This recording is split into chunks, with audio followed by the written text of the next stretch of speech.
In today's video, I'm going to teach you how to create AI websites with Claude Sonnet. To get started, open a new chat.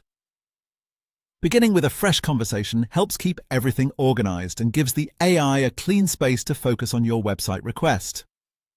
This is especially useful if you want the responses to stay centered on a single project, instead of mixing in older prompts from previous chats. Once the new chat is open, select the Sonnet model at the bottom right of the prompt field. This step matters because you want to make sure you're using the right model before you begin generating your site. Taking a second to confirm this can save time and help you get the type of output you're expecting. Now you're ready to ask Claude to create a website for you. You can keep it very simple and type something like, "Make a website for me."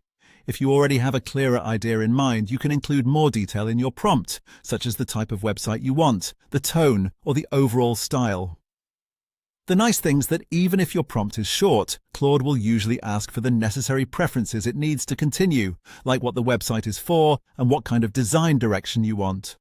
Once you send your preferences, Claude will begin generating an HTML file for your new website.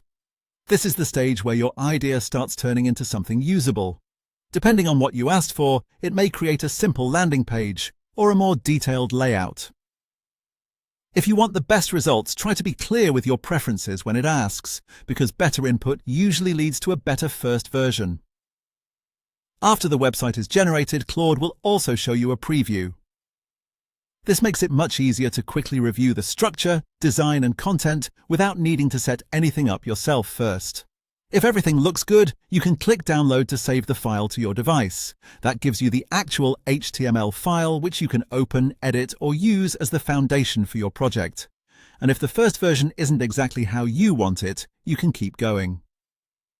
Simply continue sending prompts to tweak the website. You can ask for changes to the layout, colors, wording, sections, or overall style. This is one of the biggest advantages of working this way, because you can improve the site step by step without starting over, and that's all. That's how to create AI websites with Claude Sonnet quickly and easily.